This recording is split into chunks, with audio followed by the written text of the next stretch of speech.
Parfait. Donc, on va commencer notre réunion avec une prière. Prions. Adorable Père des cieux, en cet instant, je prends le temps de te remercier parce que tu es Dieu. Tu nous permets vraiment de profiter des précieuses heures du sabbat et je t'en remercie pour cela, Seigneur. Nous sommes sincèrement reconnaissants pour la vie, pour ton amour, pour le sacrifice de Jésus-Christ et parce que, en fait, tu nous donnes l'occasion de discuter d'un sujet qui est difficile mais qui est nécessaire. Alors, je te demande, s'il te plaît, Seigneur, de nous accompagner, de nous accorder ton Saint-Esprit, Seigneur, de nous permettre de parler non de nous-mêmes, mais par toi-même, Seigneur. Et vraiment, accompagne-nous, je t'en supplie, dans le nom de Jésus. Amen. Amen. Donc, bon après-midi à tous. J'espère que vous avez passé un bon moment jusqu'à présent pendant ces précieuses heures de sabbat. Aujourd'hui, comme cela a été dit auparavant, nous allons parler d'un sujet qui est difficile, un sujet tabou en fait. On va parler du racisme. Je sentais que c'était important en fait d'en parler à cause des événements qui se sont déroulés au courant des derniers mois avec la mort de Ahmaud Arbery, de George Floyd, de Breonna Taylor aux États-Unis, mais non seulement ça, aussi au Canada, on a eu des cas, on a eu une jeune autochtone, son nom c'était Chantal Moore, qui a été abattue par les forces policières à Edmundston, au Nouveau-Brunswick.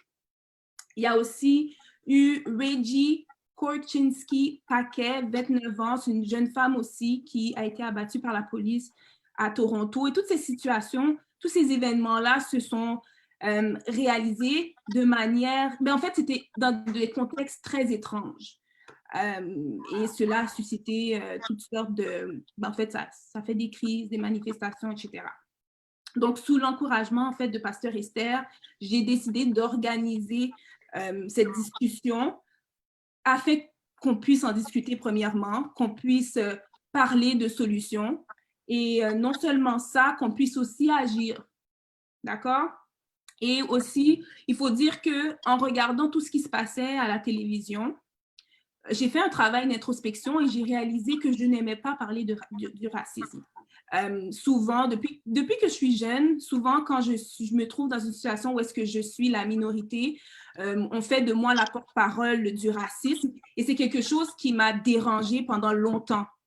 Mais avec tout ce qui s'est passé au courant des derniers mois, j'ai réalisé que c'était important d'en parler, peu importe que ça me dérange ou pas, parce qu'en tant que jeune chrétien, on a une mission, on doit parler de ces choses-là, on doit éduquer les gens qui nous entourent. Donc vraiment, ce moment-là, c'est un moment qui va nous permettre d'en parler. On va en parler, c'est vraiment, on va mettre les fondations, on va parler de racisme et par la suite, on va essayer de trouver aussi des solutions et pour agir dans notre quotidien. D'accord? Je vais faire aussi un disclaimer, une mise en garde. Nous ne sommes pas des professionnels en la matière. D'accord? En fait, on est des jeunes adventistes qui ont décidé de faire des recherches sur le sujet, mais on n'est pas le top du top.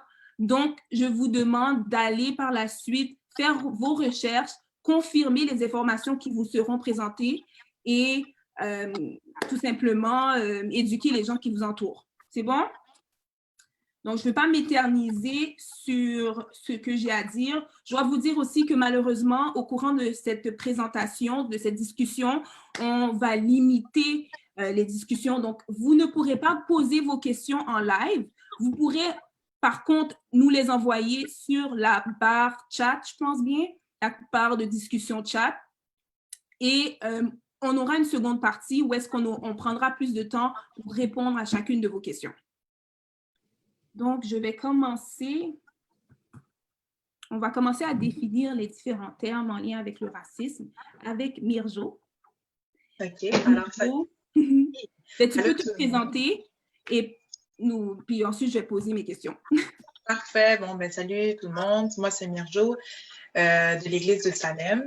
Dans la vie au quotidien, moi, je suis travailleuse sociale. Donc, bon, comme je l'ai expliqué aussi à Claudia quand elle m'a présenté l'idée de parler du racisme, on n'est pas des professionnels, comme elle l'a dit, mais quand même, on a certaines petites notions qui peuvent vous aider.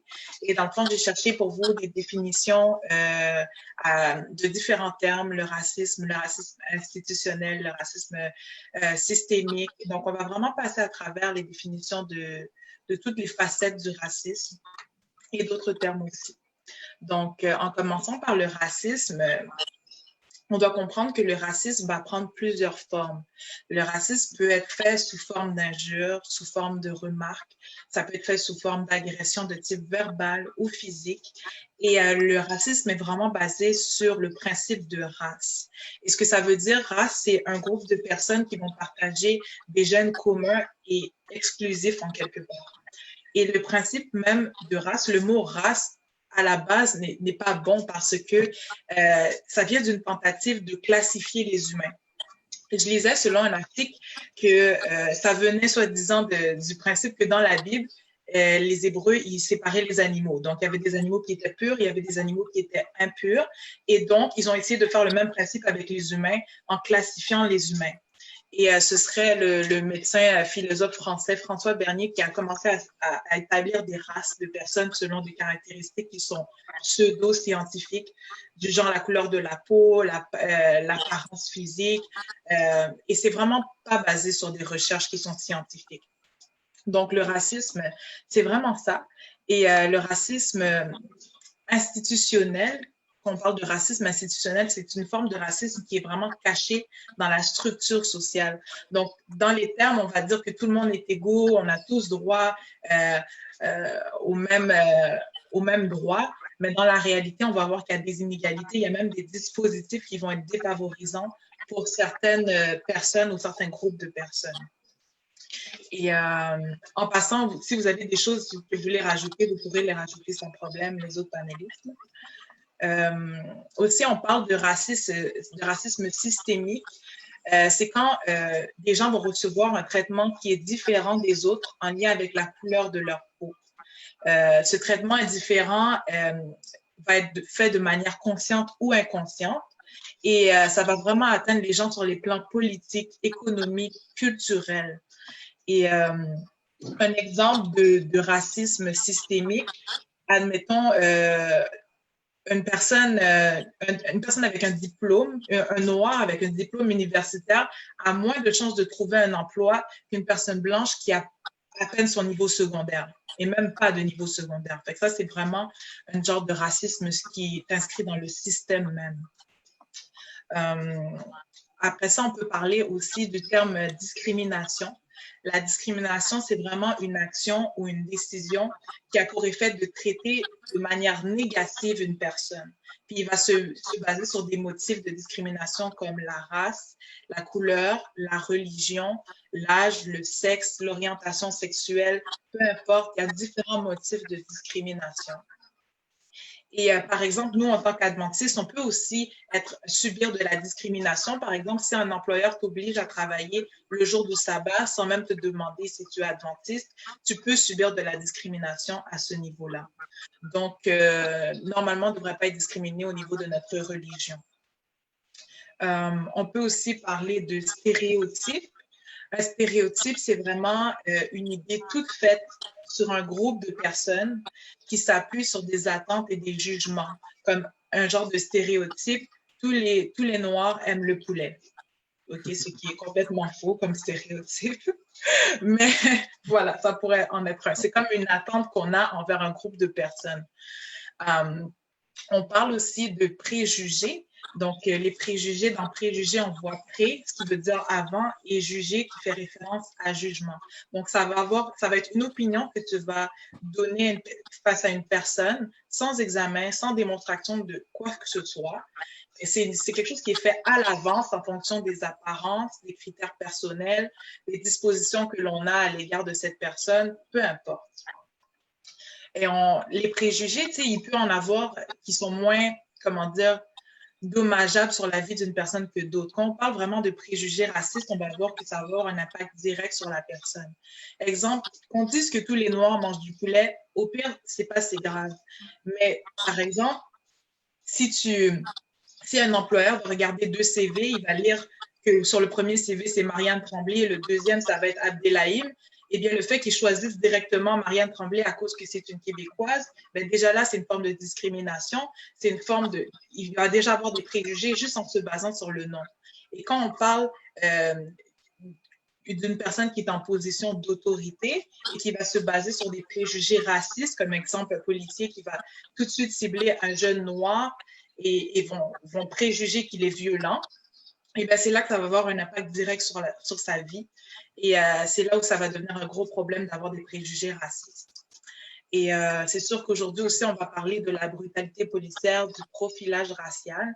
Et si on doit définir la brutalité policière, c'est vraiment qu'il faut comprendre que les policiers, dans le cadre de la loi, pour la sécurité des gens, ont droit d'utiliser une certaine force. Mais le problème, c'est que c'est quand ça va sortir du cadre même de leur travail, ils vont dire que c'est dans le but de protéger, mais dans le fond, c'est pas du tout ça. Ils vont se baser sur des préjugés racistes pour agir. Et c'est là où va rentrer la brutalité policière. Et en dernier lieu, si je dois définir le profilage racial, on va définir le profilage racial comme toute action qui est prise pour des raisons de sécurité ou de protection du public qui repose sur des stéréotypes fondés sur la race, la couleur, l'ethnie, la religion, peu importe. Donc, vraiment, c'est comme si tu vas être ciblé juste à cause de ça. Ils vont intervenir dans le but d'isoler cette personne et de lui faire subir des examens ou des traitements qui sont particuliers. Fait que vraiment, le racisme va englober tous ces termes-là et j'espère que c'est clair pour vous au niveau des définitions. D'accord, merci beaucoup, Mirjo. Maintenant, ma prochaine question, c'est pour Marie-Michel et Yves par la suite. Pourquoi le racisme existe-t-il? Pourquoi certaines personnes sont-elles racistes? Et comment le racisme envers les Noirs a-t-il commencé? Tu peux te présenter aussi. Bonjour. Oui, bonjour tout le monde. Je m'appelle Marie-Michel. Je vis à Gatineau, très près d'Ottawa. Je suis traductrice dans la vie et je n'étais pas certaine pourquoi on m'avait demandé de participer à cette discussion au départ. Mais je me suis présentée sur Facebook comme étant une alliée et comme étant opposée au racisme. Donc, apparemment, c'est pour ça que je suis présente parmi vous aujourd'hui. Alors, pourquoi le racisme existe-t-il? Je vais répondre assez brièvement. Je pense que le racisme existe premièrement parce que nous sommes pécheurs et que le sentiment d'être supérieur aux autres est quelque chose qui nous fait du bien, quelque chose qu'on aime ressentir, on aime se penser meilleur que les autres, supérieur aux autres, et on va utiliser toutes les raisons qui sont à notre portée pour le faire. Je pense que c'est aussi une question d'égocentrisme qui nous permet de nous voir nous-mêmes, notre culture, comme étant supérieure aux autres, comme étant aussi la norme, la normalité. Les autres sont bizarres, les autres sont anormaux parce qu'ils sont différents de nous et que nous sommes la norme, finalement. Donc, voilà pourquoi je pense que il y a des gens qui sont racistes. Claudia, est-ce que tu veux que j'enchaîne directement à la prochaine question ou Yves a quelque chose à dire avant moi? Est-ce que tu veux ajouter quelque chose, Yves? Oui, bonjour, je me présente. Donc, je suis Yves. Je suis un jeune de Salem et ingénieur de formation et en tout cas, je continue là-dedans. Mais en fait, pour continuer sur la même lancée, je crois que Mirjo avait mis les bases et Marie-Michel ont mis les bases sur le racisme.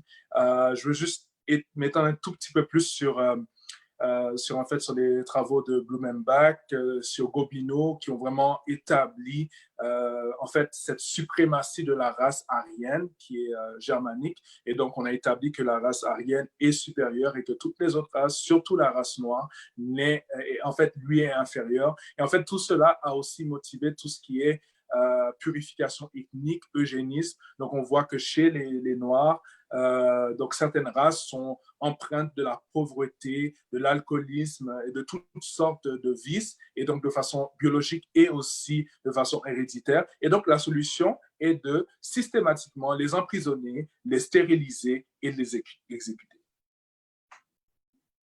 D'accord. Donc, on peut enchaîner avec les autres questions. Pourquoi certaines personnes sont-elles racistes? Mais on a un peu répondu. Tu as un peu répondu, Marie-Michel. Et comment le racisme envers les Noirs a-t-il commencé? Alors, si tu permets, Claudia, ici, en fait, je voulais parler un peu du racisme envers les Noirs du côté. Je voulais l'aborder, cette question-là, par rapport à l'histoire un peu.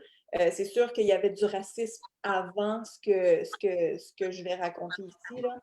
Mais je pense que le racisme envers les Noirs, les descendants d'Africains, les Africains même au début, ben, ça a commencé probablement il y a plusieurs siècles, quand les Blancs, les Européens, qui étaient en compétition les uns contre les autres pour explorer le monde, pour découvrir certaines choses, ces gens-là se croyaient vivre dans des sociétés qui étaient plus avancées. Puis bon, ils voyageaient, puis en voyageant, à la quête de nombreuses choses, ils ont découvert des opportunités qui allaient leur servir à eux-mêmes.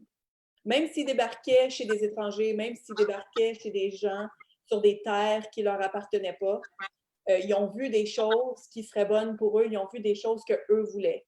Ils ont trouvé des richesses en Afrique, ils en voulaient. Ils ont trouvé ou ils cherchaient des épices en Asie. Ils ont trouvé des terres en Amérique aussi qui les ont beaucoup intéressés. Puis, malheureusement, pour avoir ces choses-là, il a fallu marcher sur les pieds d'autres personnes, il a fallu maltraiter des gens.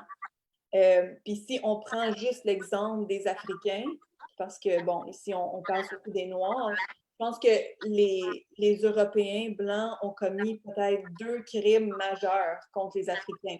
De un, ils sont arrivés là, puis ils voulaient exploiter l'Afrique en général. Donc, qu'est-ce qu'ils ont fait? Ben, ils ont colonisé l'Afrique, carrément. Donc, ils ont imposé leur langue, ils ont imposé leur religion. Puis, je ne parle pas ici, quand je dis imposer leur religion, je ne parle pas de présenter un Dieu d'amour, le Dieu d'amour de l'Évangile et leur enseigner aux Africains, c'est pas ça qu'ils ont fait. Ils ont imposé leur religion, ils ont imposé leur culture, ils ont exploité tout ce qu'ils ont pu, puis quand ils ont eu fini, ils sont partis, merci, bonsoir, arrangez-vous avec vos troupes. Ça, c'est une des choses qu'ils ont faites contre les Africains, puis évidemment, l'autre chose, ben, ils en ont capturé des millions qu'ils ont mis sur un bateau, qu'ils ont amené en Amérique, et là, ils en ont fait des esclaves. Pourquoi? Parce que ils avaient beaucoup, beaucoup de terres à exploiter, mais pas assez de gens. Donc, ils ont dit, ben, les Africains, on va les utiliser pour ça. Mais je pense que je ne sais pas comment tu peux justifier tes actions à moins de te convaincre que ces gens-là n'en sont pas vraiment, à moins de te convaincre que ces gens-là sont moins que des personnes, sont d'une race inférieure. Donc, j'imagine que c'est comme ça qu'ils ont réussi à justifier leurs actions de maltraiter d'autres êtres humains à ce point-là. Le problème, c'est ça fait des siècles. Puis on parle encore de racisme parce que le racisme est encore une réalité. Puis quand on regarde qu'est-ce qui s'est passé, même si l'esclavage a été aboli, bien évidemment, aux États-Unis, on est loin d'être sorti du racisme, puis même ici, on est encore là. Puis une des excuses que beaucoup de monde utilise, c'est l'ignorance. Mais c'est parce qu'ils ne savent pas ce qu'ils font, ils ne savent pas ce qu'ils disent, ils ne connaissent pas de noir pour eux-mêmes. Personnellement, je ne sais pas si ça doit demeurer ou si ça demeure vraiment une excuse valable en 2020 quand quand on a tous les médias qu'on a, quand on a toutes les connaissances qu'on a, quand on peut voyager. Enfin, ça, c'est ma question sur laquelle je vous laisse pour l'instant, mais je ne pense pas que l'ignorance est encore vraiment une excuse valable. Mais j'ai essayé quand même de vous expliquer un peu ma compréhension de comment on en est arrivé là. D'accord, merci beaucoup. Et Yves, est-ce que tu as quelque chose à ajouter ou on passe Alors, à la prochaine question? oui, oui. Donc, merci Marie-Michel pour ton apport. Moi, je fais plus c'est quoi ce qui se passe après. Donc, quand on parle de racisme, on parle souvent en fait de guerre civile entre le nord et le sud des États-Unis, entre ceux qui supportaient l'esclavage et ceux qui ne le supportaient pas. Et après la fin de la journée, l'esclavage a été aboli. Mais de cela, certains enfants se sont engendrés de ces mesures-là. Donc, on parle en fait du KKK, je ne vais pas en parler, mais on parle aussi de Jim Crow. Jim Crow, disons, toutes ces lois de ségrégation qui se sont étendues entre 1877 et les années 1960. Et donc, toutes ces lois de ségrégation qui sont basées sur la supériorité de l'homme blanc et de l'infériorité des Noirs. Et donc, en réalité, donc, c'est toutes sortes de ségrégation physique et ségrégation au niveau disons, des institutions, au niveau des prisons, des écoles, des cimetières, discrimination dans le système de la santé. Et donc, on ne peut pas manger ensemble, on ne peut pas aimer une personne de la race blanche parce que c'est considéré un viol. Les Noirs n'ont pas de titre, les Noirs ne peuvent pas pointer une erreur d'un blanc. Donc, en fait, c'est toutes ces lois de Jim Crow. Donc, c'est une norme sociale, c'est disons, une construction sociale. Et donc, en fait, le système de la justice, le système carcéral est tout blanc. Donc, on parle de la police, le jury, le juge, l'avocat. Tout est fait pour désavantager systématiquement le noir. Et en même temps, on a institué ce qu'on appelle les lynchings, donc tout ce système d'exécution systématique et donc et qui est orchestré par les civils et qui est orchestré aussi par le système de la justice. Donc, en cas de désobéissance de ces lois de Jim Crow, de ces lois de ségrégation, donc on peut brûler, on peut pendre et on peut battre des Noirs. Et donc, je peux parler d'une autre institution. On parle de redlining qui a fait surface dans les années 1930. Et donc, redlining, c'est quoi? En fait, on a vu que, OK, les Noirs et les Latinos, probablement, selon certaines idées, ils ont une plus faible probabilité de repayer leurs prêts hypothécaires et toutes sortes de prêts. Et donc, qu'est-ce qu'on a fait? Donc, on a délimité, donc c'est pour ça qu'on parle de redlining, on voit sur une carte, on a délimité les zones où il y a une plus forte occurrence de Noirs et de Latinos. Et par la suite, donc systématiquement, quand ils vont aller prendre un prêt, on voit la zone, on voit leur race et ils sont refusés pour leur prêt, pour leur maison, pour les réparations. Et donc, on voit une sorte de désavantage systémique et systématique envers les Noirs. Merci beaucoup, Yves, pour ton apport. Prochaine question. Y a-t-il des exemples de racisme dans la Bible? Ces questions sont pour Myriam et pour Yves. Salut tout le monde. Donc oui, mon nom est Myriam, je suis un membre de l'Église Béthanie et je suis infirmière clinicienne de formation. Donc oui, il y a des exemples de racisme dans la Bible. Nombre 12, versets 1 et 2, en fait le chapitre 12 en particulier. Marie et Aaron, poussés par la jalousie, la rivalité et le désir du pouvoir, questionnent l'autorité de Moïse en passant par le fait qu'il avait épousé une descendante d'Abraham à la peau foncée. Le verset premier spécifie que son union à une femme éthiopienne les dérangeait. Alors l'Éternel convoqua Moïse, Aaron et Marie devant la tente d'assignation et leur rappela que c'est lui qui lui avait conféré son autorité, qu'il jouissait d'une intimité sans pareil avec Dieu et qu'il n'avait pas le droit de parler contre lui. En conséquence, l'Éternel frappa Marie de la lèpre, donc la honte, l'inconfort et l'exclusion. Mais j'aimerais attirer votre attention sur le fait qu'elle a parlé en mal de la peau noire de sa belle-sœur, alors le Seigneur lui a donné une peau blanche répugnante, soit, mais une peau blanche, et elle a eu l'opportunité d'expérimenter l'exclusion telle que les individus subissant le racisme. Le peuple d'Israël aussi croyait que le fait qu'il soit un peuple choisi de l'Éternel pour le représenter auprès du monde entier leur conférait un élément de supériorité, ce qui n'était pas le cas. Acte 10, versets 34 et 35. Alors Pierre, ouvrant la bouche, dit, « En vérité, je reconnais que Dieu ne fait point exception de personne, mais qu'en toute nation, celui qui le craint et qui pratique la justice lui est agréable. » Matthieu 3, verset 9. « Et ne prétendez pas dire en vous-même, nous avons Abraham pour père, car je vous déclare que de ces pierres-ci, Dieu peut susciter des enfants à Abraham. » Voilà. Tu peux y aller, Yves? OK, pas de problème.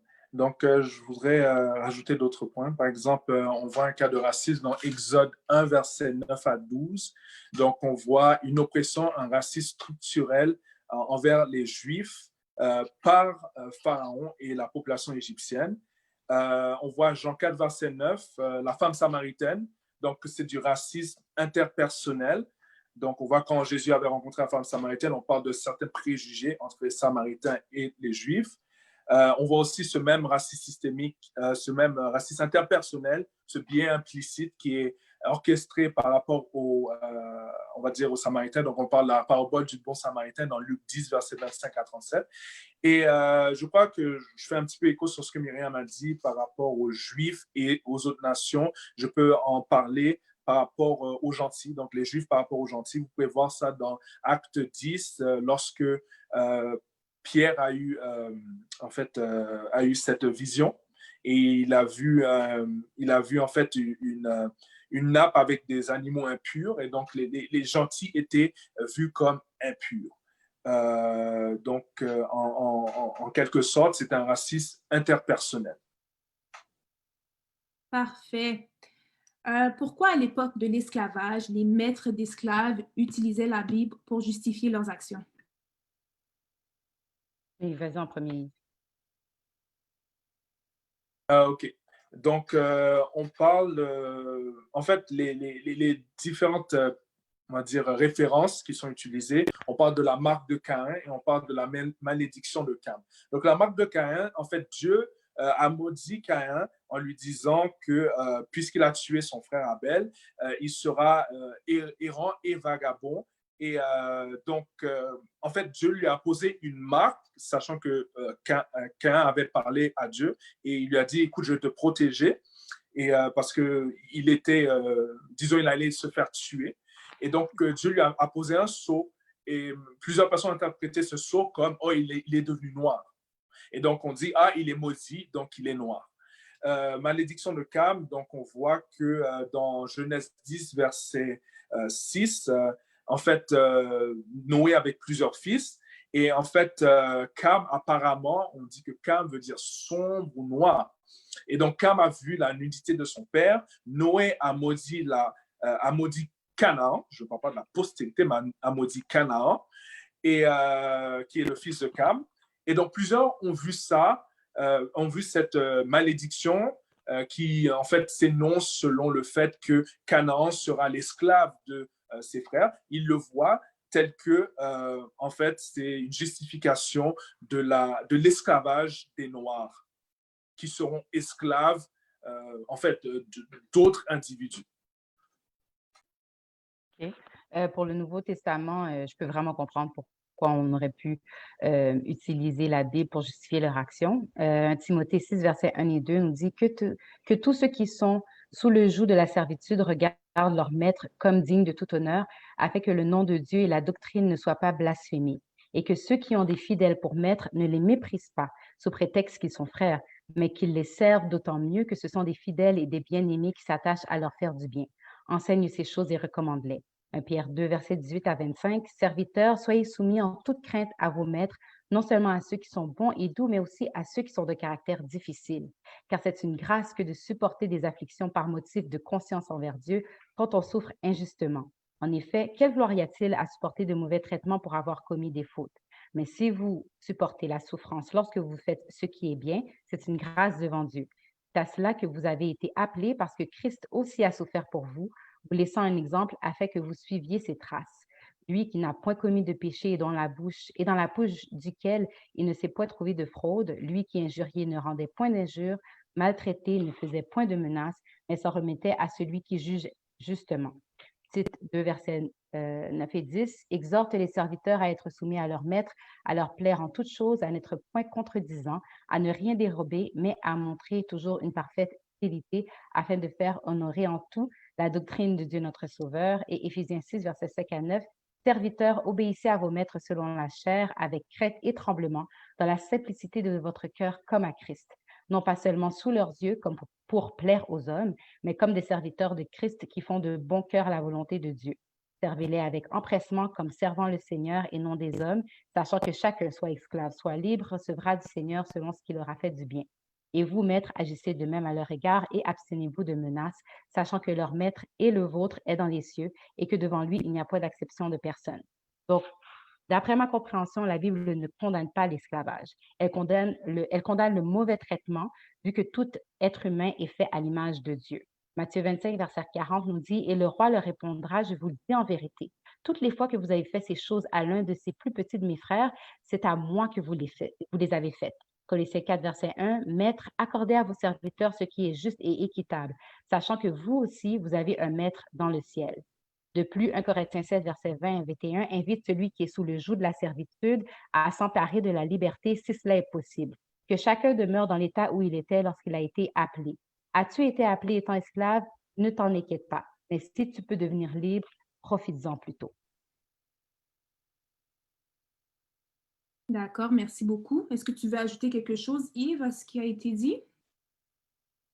Non, je crois que tout était clair. Juste rapidement, la pratique de l'esclavage est une pratique qui était très courante parmi la culture gréco-romaine et ça n'a rien à voir avec l'esclavage des Noirs, la traite des Noirs. Donc, c'était vraiment, les esclaves étaient vus comme des intellectuels. On les amenait pour être des tuteurs, pour être des professeurs.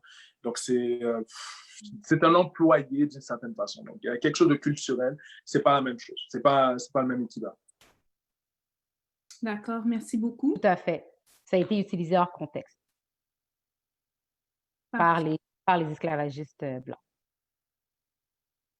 Donc, ma prochaine question, c'est pour Marie-Michel et encore pour Myriam. Quelles sont les croyances des groupes de l'extrême droite? Alors, je vais essayer de résumer un peu qu'est-ce que la droite et l'extrême droite, tout ce en quoi ils croient, puis comment ça peut engendrer, générer ou impliquer du racisme. Donc, aux États-Unis, l'extrême droite est beaucoup chrétienne. Au Canada aussi, je pense quand même. Au Québec, beaucoup moins. L'extrême droite aime les armes à feu. Elle est contre l'avortement. Je ne dirais pas qu'elle est pro-vie, mais elle est contre l'avortement. Pas au Québec, je pense pas. Je pense pas que les groupes d'extrême droite au Québec ont une opinion négative de l'avortement. L'extrême droite est contre le mariage gay. L'extrême droite est homophobe. Et l'extrême droite n'aime pas payer des impôts. Ce système cruel qui tente de réduire l'écart entre les riches et les pauvres. Et oui, effectivement, l'extrême droite est souvent, sinon tout le temps, raciste. Les suprémacistes blancs sont des personnes, forment des groupes d'extrême droite. Puis pour décrire la droite, un mot qu'on utilise aussi très souvent, c'est le conservatisme. Donc, qu'est-ce que les conservateurs veulent? Mais les conservateurs veulent conserver quelque chose, soit qu'ils ont ou qu'ils ont déjà eu. Make America Great Again, c'est une façon d'exprimer un conservatisme parce qu'on veut retrouver quelque chose qu'on pense qu'on avait puis qu'on pense qu'on a perdu. Le problème avec ça, c'est que l'Amérique n'a déjà été great ou très bien que pour les Blancs. L'Amérique n'a jamais été great pour les Noirs, jamais été great pour les peuples des Premières Nations, jamais été great pour les hispanophones. Donc, les conservateurs, les personnes de l'extrême droite ont peur de perdre, comme j'ai dit, ce qu'ils ont déjà eu ou ce qu'ils ont présentement. Ils considèrent avoir travaillé fort pour obtenir ce qu'ils ont. Les Américains blancs ont travaillé fort, ont bâti leur propre culture sans les Noirs. Puis maintenant que les Noirs veulent participer à la culture, veulent monter dans le rang social, le rang social de la société, ben, ils veulent pas. Ils veulent pas leur faire de place. Puis ils veulent pas non plus voir leur culture être diluée par des gens qu'ils considèrent étrangers, même si c'est leurs ancêtres qui les ont amenés en Amérique. Puis si on veut ramener ça au Québec, on est au Canada aussi, on est moins à droite qu'aux États-Unis en général, mais est-ce qu'on a des groupes d'extrême droite? Oui, certainement, on en a. On va parler de certains groupes plus en détail avec Myriam, mais juste avant, je veux juste comme dire que toutes les questions identitaires dont on entend parler, les chartes et tout ça, ce sont des idées conservatrices, ce sont des idées de la droite. Même si elles ne sont pas toujours amenées par des partis qu'on associe à la droite, ce sont des idées de droite. Les Québécois ou ces gens-là, manifestement, je ne m'inclus pas là-dedans, se disent on a travaillé fort pour défendre notre langue, pour nous débarrasser de la religion, pour définir notre identité québécoise. Donc, il y a des gens, quand ils vont à Montréal ou quand ils sont à Montréal, il y en a qui demeurent à Montréal, puis qui voient leur ville devenir de plus en plus multiethnique, multicolore, si vous me prêtez l'expression, ils ne se reconnaissent plus chez eux. Puis, ils n'aiment pas ça. Ça crée un malaise, ça crée un inconfort. Parce que dans leur tête, ce territoire-là, il est à eux. Parce qu'ils pensent qu'ils sont meilleurs que les autres, parce qu'ils ne veulent pas perdre le français, parce que. Mais au bout de la ligne, ils ont peur du changement. Cette chose dont tous les êtres humains essayent d'éviter le plus possible parce qu'on est inconfortable, parce qu'on est confronté à quelque chose qu'on ne connaît pas. Donc, tout ça inclut le racisme. Quand on voit des gens qui ne nous ressemblent pas, quand on voit des gens qui vivent différemment, on est confronté. Puis on a peur de perdre ce qu'on pense avoir acquis, qui est meilleur que ce que les autres pourraient nous apporter. Voilà. En fait, pour la droite canadienne et québécoise, j'avais oublié en fait que le Ku Klux Klan avait eu un impact ici au Canada. En fait, il y a eu une présence dans les années 20 et la fin des années 70. Ils recrutaient activement afin d'avoir un impact ici au Canada parce que c'était un lieu de refuge pour les Noirs qui fuyaient les États-Unis. Leur objectif était de bâtir et de préserver une nation anglo-saxonne qui était menacée par une nouvelle immigration. Tels que leurs homologues états-uniens, ils commettaient des crimes pour arriver à leur fin, mais ils étaient un peu moins meurtriers qu'aux États-Unis. Il faut quand même souligner que le Klan n'a pas fait fureur ici, il représentait une minorité. Il a eu un impact politique en Saskatchewan. Ils ont participé à la victoire d'un chef conservateur qui s'appelait Anderson après genre 20 ans de gouvernement libéral, si je ne m'abuse. Le Klan n'a pas fait long feu, puis s'est vu renaître à la fin des années 70, en particulier en Ontario, en Alberta et en Colombie-Britannique. Le Canada aime à dire que leur violence était repoussante pour les Blancs canadiens, mais il y a une période où il était plus aisé pour une personne du clan d'immigrer au pays qu'une minorité culturelle. Aujourd'hui, il y a un petit groupe souterrain, mais sans grand impact plutôt. Plus près de nous, il y a un groupe qui s'appelle La Meute. C'est une organisation qui a été fondée dans une cabane à sucre de Beauce en 2015. Son souci est la montée islamique radicale et l'arrivée d'immigrants irréguliers qu'il qualifie d'illégaux. Bien, pour ces 2 points, il y a de quoi poser des questions parce qu'elles s'insurgent en fait contre tout projet de loi voulant réduire l'islamophobie. Parce que pour eux, l'islamophobie, c'est un concept inventé par les extrémistes islamiques, être tolérant de la contradiction. Puis, en ce qui a trait à leur problème contre l'arrivée d'immigrants qu'ils appellent illégaux, En fait, le statut d'immigrant illégal n'existe pas au Canada. Les traités et les conventions prévoient que toute personne qui cherche refuge pour entrer de toutes les manières possibles peut le faire, puis sera soumis à un processus d'analyse de leur demande pour en déterminer sa validité. En ce moment, leur sujet de mécontentement est l'atteinte aux libertés individuelles durant cette épidémie de la COVID-19. Alors aujourd'hui, à 1 heure, il devait y avoir une manifestation en Beauce contre les mesures de distanciation sociale et le port du masque obligatoire.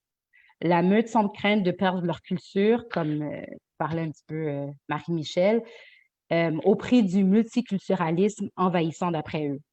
Assimile-toi ou quitte semble être leur façon de voir les choses. Cependant, ce groupe ne semble pas être violent et bien plus accommodant que le KKK. D'accord. J'aurais dû ajouter ça à ma liste dans ma description de la droite. Ils sont contre le port du masque aussi. Oui. D'accord. Parfait. Donc maintenant, on va passer, on va faire une brève description en fait de l'Église, de l'histoire des pionniers, donc l'histoire de l'Église adventiste. On s'entend qu'ils ont eu un certain impact à leur époque par rapport au sujet de l'esclavage et du racisme. Donc ma question est-ce que les pionniers de l'Église adventiste ils ont-ils lutté contre le racisme, contre l'esclavage à leur époque? Si oui, qu'est-ce qu'ils ont fait exactement pour le faire? Et ma question est pour Myriam, Marie-Michel et Yves. OK, moi, ça devrait être court. Donc, oui, ils ont été impliqués dans ce combat. Il y a j'ai lu quelques articles, dont l'un de Kevin Burton, qui est un doctorant en théologie qui est adventiste, qui rapportait que dans les années 1830, aux États-Unis, les pionniers avertissaient les pro-esclavagistes que s'ils ne se repentaient pas du péché de l'esclavage, ils n'auraient pas la vie éternelle. Cet élément était inséparable de leur foi. Quoique le mouvement adventiste aussi évite de s'associer à des partis politiques, en 1840, ils ont établi le Parti de la liberté. Et il y avait un seul objectif sur cette plateforme-là, c'était l'abolition immédiate et totale de l'esclavage et la restauration de l'égalité des droits entre les hommes. Deutéronome verset 23, 15 et 16 nous dit ceci: « Tu ne livreras point à son maître un esclave qui se réfugiera chez toi après l'avoir quitté. Il demeurera chez toi, au milieu de toi, dans le lieu qu'il choisira, dans l'une de tes villes où bon lui semblera. Tu ne l'opprimeras point. » Et bien, basé sur ce texte, les adventistes ont risqué leur vie pour libérer les esclaves. Vous avez peut-être entendu parler du fameux Underground Railroad, le réseau clandestin d'aide aux esclaves états-uniens qui cherchaient la liberté. Eh bien, d'après Roy Branson, le premier président de la conférence générale de l'Église, qui s'appelait John Byington, il a activement participé en aidant les fugitifs esclaves qui venaient du sud des États-Unis pour se rendre au Canada. Il disait que l'esclavage était un scandale et un péché. De plus, John Preston Kellogg, un adventiste abolitionniste, et oui, le papa de l'inventeur des cornflakes, utilisait ces fermes pour abriter les esclaves qui fuyaient leur maître. Je vais m'arrêter là. OK. Je vais peut-être juste continuer, en fait, ce que Myriam vient de dire. Puis, d'abord, je vais donner un petit peu de contexte, mais avant tout, je veux juste dire que ce qui s'en vient, je l'ai découvert dans une série qui a été présentée par le ministère Lightbearers. Peut-être que certains d'entre vous connaissent Lightbearers. C'est le ministère de David Ashrick, Ty Gibson, Jeffrey Rosario, si ces noms-là vous disent quelque chose. Donc, eux, ils ont présenté, en fait, une série de 4 études de l'histoire de l'Église adventiste qui s'appelait Early Adventists and Social Justice, où ils parlaient, en fait, de toutes ces questions-là. Si vous comprenez l'anglais, si ces questions-là vous intéressent, je vous le suggère fortement. C'était incroyablement intéressant. J'ai appris beaucoup de choses. Et ça m'a aussi vraiment encouragée sur la nature puis les origines de notre Église et de notre mouvement adventiste. Mais avant de vous présenter certains exemples concrets de nos pionniers, juste un peu donner le contexte que l'Église adventiste est née aux États-Unis. en pleine guerre de sécession. Donc, Yves en a parlé un petit peu tantôt, c'était la guerre qui opposait le Nord et le Sud.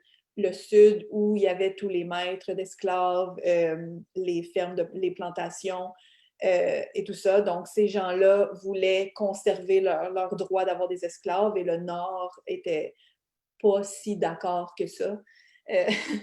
Puis, il y a eu guerre. Donc, cette guerre-là s'est étendue de 1861 à 1865. Et l'Église adventiste a été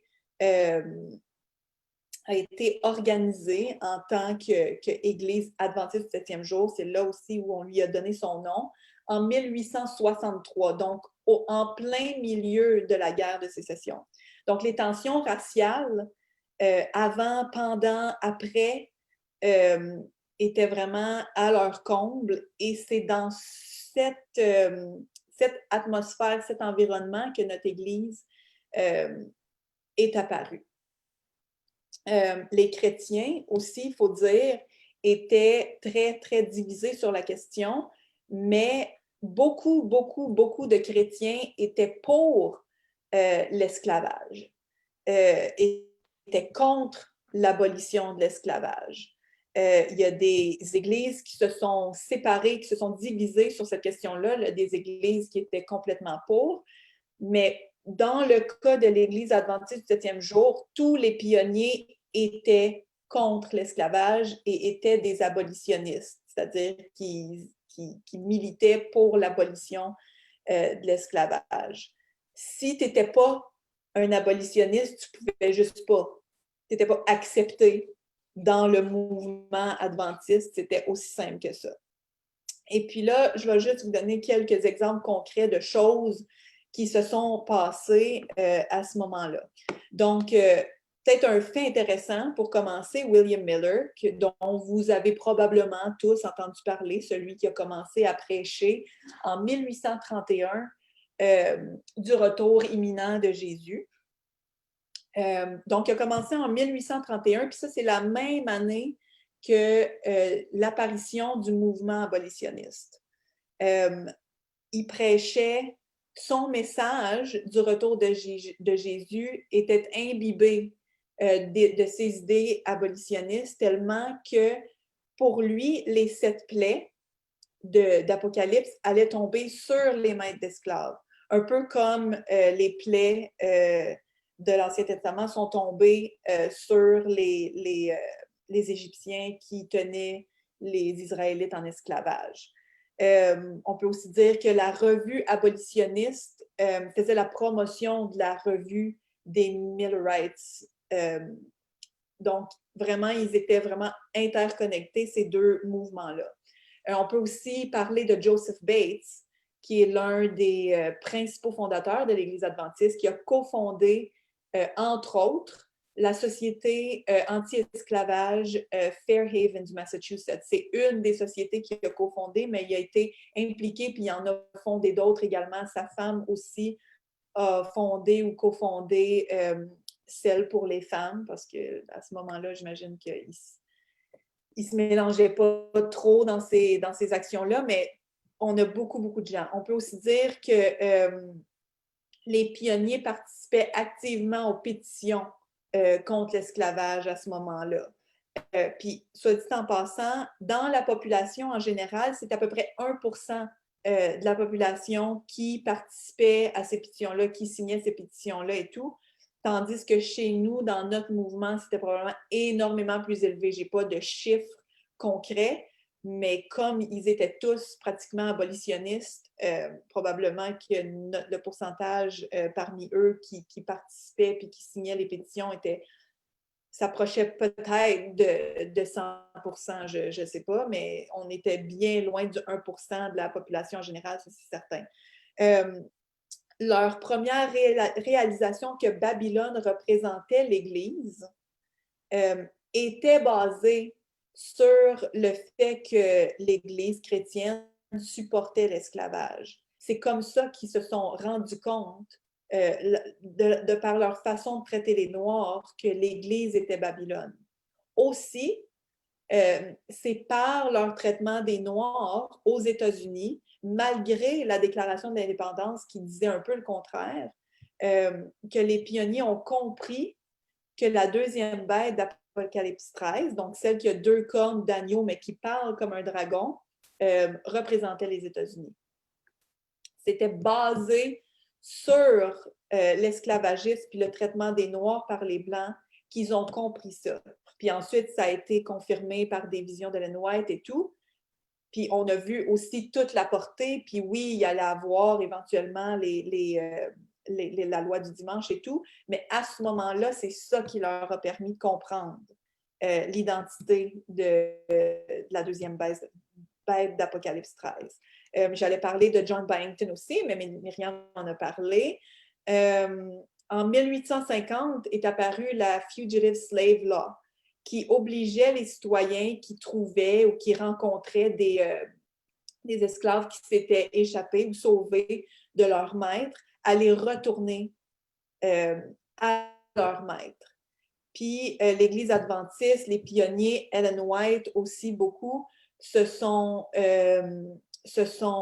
prononcés contre cette loi-là, mais ont même fait la promotion de la désobéissance à cette loi civique-là. Donc, ils ont dit, si vous rencontrez des esclaves qui se sont sauvés, vous ne devez pas, de par vos obligations envers Dieu, retourner ces gens-là se faire maltraiter.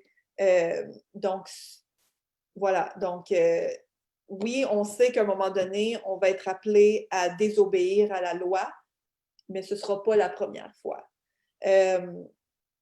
Puis je pourrais continuer des exemples, il y en a. Puis juste ça, j'ai pris ça dans le premier épisode de la série dont je vous ai parlé. Puis ça, tout ça, c'est des actions qui ont été prises au début quand l'Église adventiste était composée de Blancs, parce que tant que l'esclavage était légal, il n'était pas possible de faire de l'évangélisation auprès des Noirs, auprès des esclaves, parce qu'il n'y avait pas de liberté religieuse pour les esclaves. Donc, une fois que la guerre de sécession a été terminée puis que l'esclavage a été aboli, ils ont pu aller prêcher l'Évangile aux anciens esclaves noirs. Et évidemment, il y en a, comme on sait, qui se sont convertis. Et là, les Noirs aussi ont continué ce que les Blancs avaient commencé et continué de faire. Ils ont continué, eux aussi ont continué à s'impliquer dans le mouvement anti-ségrégationniste maintenant et tout ça. Mais je vais terminer cette section-là en lisant un passage qu'Ellen White a écrit qui vient de First Testimonies, ou Premier témoignage à l'Église. Je l'ai traduit là, de l'anglais, donc c'est dans l'anglais que vous allez trouver la page 358.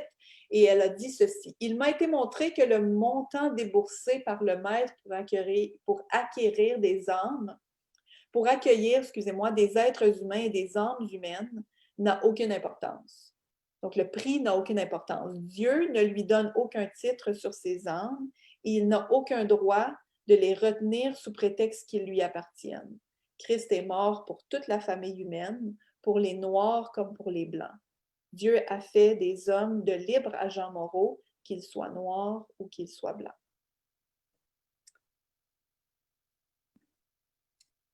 Donc, on peut passer à une autre question. Yves, est-ce que tu voulais ajouter quelque chose ou...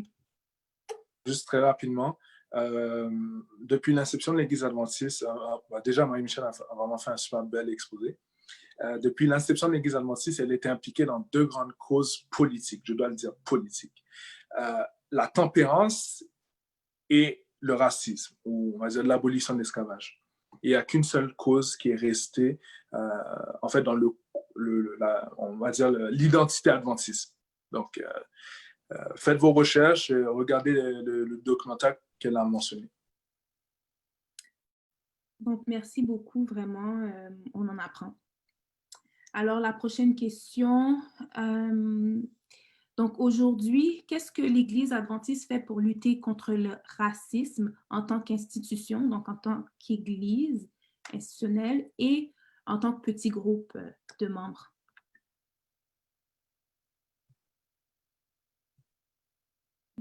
Donc, la question, je pense qu'on commence avec Myriam. Ben, Par la rien. suite, c'est Yves. Et Au Québec, sinon, on fait rien. Non, vas-y, dis l'ordre. Myriam, oui. Myriam, Yves, Marie-Michel. OK.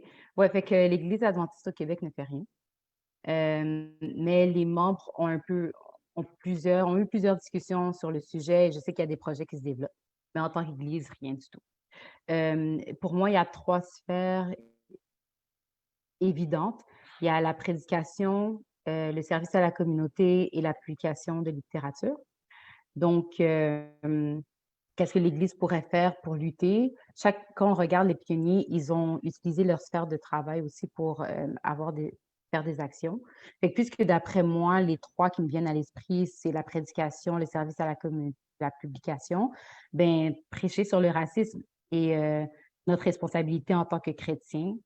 Je dirais pour le service à la communauté, avoir des contacts avec des gens de différentes cultures à travers nos efforts évangéliques et condamner tout discours raciste durant nos rencontres. En termes de publication de littérature, je dirais s'éduquer à travers les écrits de nos pionniers sur les actions antiracistes de notre mouvement. C'est tout ce que j'ai à dire. Parfait. Et Marie-Michel et Yves, avez-vous d'autres choses à ajouter? Yves, tu veux commencer? Ouais, ouais, juste rapidement. Anne-Émile avait dit dans Southern Work, la page 54, elle disait que la nation américaine, elle doit une grande dette d'amour envers la race colorée, dont on parle des Noirs, et qu'elle doit faire tout en sa mesure pour restituer le mal qu'elle a fait, et elle parle même des descendants d'esclavagistes. Ce qui fait en sorte, en fait, c'est un modèle. Qu'est-ce qu'on doit faire? On doit, en fait, réduire les effets du racisme systémique sur la population qui est racisée. Première des choses pour l'Église, avoir des discussions comme on en a maintenant pour, en fait, pour sensibiliser. Deuxième chose, ça serait inciter les conférences et les départements pour encourager la diversité, en fait, dans les personnes élues, les personnes qui participent, qui font partie des départements de l'Église adventiste au niveau de la conférence et à tous les niveaux, encourager la diversité. Une autre des mesures, ça serait s'impliquer dans certaines causes ou certaines institutions communautaires en tant qu'Église. Donc, on peut, on va dire, faire un certain partenariat avec certaines organisations qui essaient de réduire le racisme systémique de façon concrète. On va retourner dessus, mais de façon concrète. En fait, aussi, on peut créer des ministères là où on voit des trous, des carences. Donc, on peut faire cela pour lutter contre les effets du racisme systémique sur des populations racisées. D'accord. Une dernière chose à ajouter? Oui, alors, bon, moi, je pense que l'Église doit cesser de laisser les groupes s'organiser, se ségrégationner, je fais un mot ici, je le crée, en culture. À Montréal, actuellement, on a des églises haïtiennes, on a une église espagnole, on a une église brésilienne, on a 2 églises philippines, on a une église russe, on a 2 églises roumaines, on a une église ghanéenne, on a une église africaine qui, je pense, est principalement composée de Rwandais. On a des églises anglophones où les gens sont issus de communautés de la Caraïbe noire anglophone. Je suis partie de Montréal, ça fait presque 10 ans. Peut-être que j'en manque et j'en ai peut-être passé ici. On explique souvent ou on utilise souvent pour se former en groupe comme ça l'excuse de la langue, que personnellement, je n'accepte pas parce que qui de ces gens ne parle ni l'anglais ni le français? Moi, je suis membre d'une église à Ottawa qui est entièrement multiculturelle, mais je pense qu'on est au-dessus de 50 nationalités qui sont représentées et ça fonctionne. On n'est pas parfait, c'est pas une église parfaite, mais le fait qu'on soit à ce point multiculturel ne nous met pas de bâton dans les roues, je devrais dire, ou ne cause pas de problèmes de fonctionnement. On a la plupart des classes d'école du sabbat sont en anglais, mais il y en a une en français, il y en a une en russe, il y en a une en portugais. Pour les gens, pour les groupes qui sont un peu plus importants, pour les gens qui sont plus à l'aise à communiquer dans leur propre langue. Mais à part ça, ça se passe en anglais et on survit tous. C'est sûr qu'on est plus à l'aise, on est plus confortable avec des gens qui nous ressemblent, avec des gens qui pensent comme nous, avec des gens qui ont un background qui est similaire au nôtre. Mais vraiment, je me questionne sur ce qu'on apprend dans une telle situation. Je ne sais pas comment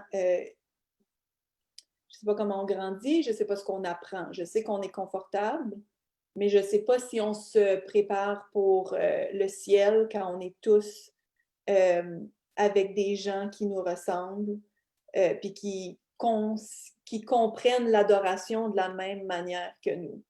Je ne pense pas que dans la Nouvelle-Jérusalem, il va y avoir des quartiers ceci, puis des quartiers cela, puis des églises ceci, puis des églises cela. Là, on est dedans. Puis c'est pas juste à Montréal que c'est comme ça, là. Je veux dire, j'ai pris Montréal parce que c'est notre situation. Mais on est dedans et je ne sais pas qui ou comment on peut s'en sortir, mais j'aimerais voir des gens sortir de leurs églises ségrégationnées pour en former de nouvelles, pas juste blanches et noires, pas juste haïtiennes et québécoises, mais multiculturelles parce qu'on l'a dans l'Église. C'est juste qu'on a choisi de se séparer puis de se regrouper avec des gens qui sont pareils comme nous, mais je pense pas que ça sert je pense pas que ça sert notre réputation parce que si on prêche l'amour et l'harmonie puis qu'on n'est pas capable d'adorer dans le même bâtiment, je pense que ça nous donne, ça met sur nous une image hypocrite. Je pense pas que ça nous sert dans l'évangélisation parce que je sais pas où le frère brésilien veut amener son ami libanais. Je sais pas ce qu'il fait, je sais pas où il l'amène, je sais pas c'est quoi sa solution. Puis, comme j'ai dit, je pense pas que ça nous sert, nous, individus, qui tentons de développer notre caractère pour qu'il soit prêt pour le ciel. Donc voilà, je sais pas, je sais qu'on demande des solutions. Je sais pas s'il y a une solution à ça, mais je pense qu'il faut au moins que ça cesse maintenant, puis qu'on n'en crée pas d'autres à partir de là. Merci, vraiment. C'est intéressant vraiment de comparer le tout avec la situation du royaume des cieux, parce qu'on sait que ben on va pas juste avoir des Haïtiens là-bas, il va pas juste avoir des Asiatiques. On doit apprendre à vivre ensemble dès maintenant parce que Dieu nous appelle vraiment à vivre ce royaume des cieux en ce moment. Oui, puis si je peux juste ajouter, c'est bon pour tout le monde, mais je pense que ce serait encore mieux pour les Blancs ont besoin d'apprendre à vivre avec les autres. Je pense que nous, on a notre large part de responsabilité là-dedans, puis c'est à nous aussi d'être capables. Je pense que les autres ont essayé, mais nous, souvent, on a de la difficulté. Puis pour notre propre salut, Blanc qui m'écoute, s'il y en a, on a besoin de ça. Vraiment, merci. Donc, maintenant, on va parler de notre valeur et de notre identité. Pasteur Esther, je ne sais pas si tu es toujours présente, mais c'est ta question. En tant que jeune adventiste noir, comment devons-nous nous sentir, ou même, peu peu importe notre couleur, là, comment devons-nous nous sentir face à la dévalorisation des Noirs dans ce monde? Quelle est ma valeur? Alors, je suis Esther, je suis travailleuse sociale et je suis pasteur de l'Église de Béthanie. Alors, la question est très claire. En tant que jeune chrétien adventiste noir, comment devons-nous nous sentir face à la dévalorisation des Noirs dans ce monde? Quelle est ma valeur? Je suis là pour vous dire que vous avez de la valeur aux yeux de Dieu. Vous êtes estimé à un prix élevé. Vous valez très cher et vous êtes des bijoux pour le Seigneur. Et on peut lire dans la Bible le texte d'Ésaïe 43, versets 1 à 7 qui nous dit « Mais maintenant, ainsi parle le Seigneur qui t'a créé, ô Jacob, je veux dire, ô noir, et t'a façonné. Ne crains pas car je te rachète. Je t'ai appelé par ton nom, tu es à moi. Quand tu traverses des eaux, je serai avec toi. » En ce moment, on vit des moments difficiles. Et les fleuves ne te submergeront point. Quand tu marcheras au milieu du feu, tu ne te brûleras pas. La flamme ne te consumera pas, car je suis le Seigneur ton Dieu, le Saint d'Israël ton Sauveur, pour payer ta rançon. J'ai donné l'Égypte en échange de toi, l'Éthiopie et Séba, parce que tu as du prix à mes yeux, que tu as de la valeur et que je t'aime. Rappelez-vous que Dieu vous aime. Dieu vous aime. Il dit, je donne des humains en échange de toi, des peuples en échange de ta vie. Ne crains rien car je suis avec toi. Je ferai revenir ta descendance de l'Orient, de l'Occident. Je te rassemblerai, je dirai au nord, donne. Et au midi, ne retiens pas. Faire revenir mes fils du pays lointain, mes filles des extrémités de la terre, tous ceux qui se réclament de mon nom, ceux que j'ai créés, façonnés pour ma gloire, ce que j'ai fait. Alors maintenant, on voit que Dieu fait un appel. Cet appel est destiné à tout le monde en ces temps où les peuples se divisent, où la peur de l'autre, de l'immigré s'installe discrètement. Alors, je vous rappelle que Dieu t'aime. Alors, je vais le personnaliser à vous. Dieu t'aime, tu as du prix à ses yeux. Certains sont conscients, d'autres moins. Tout dépend des jours, des événements, des situations.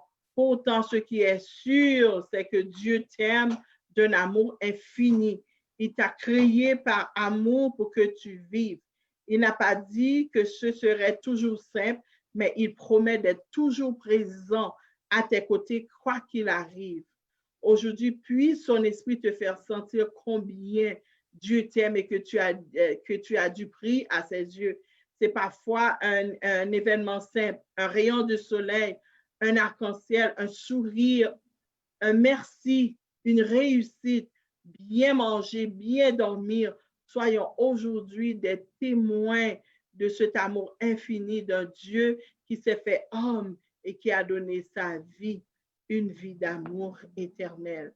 Et je vous rappelle encore que vous avez du prix aux yeux de l'Éternel et qu'il vous aime. J'ai répondu à ça. Donc, maintenant, ma prochaine question, en fait, je la pose à Myriam et à Mirjo.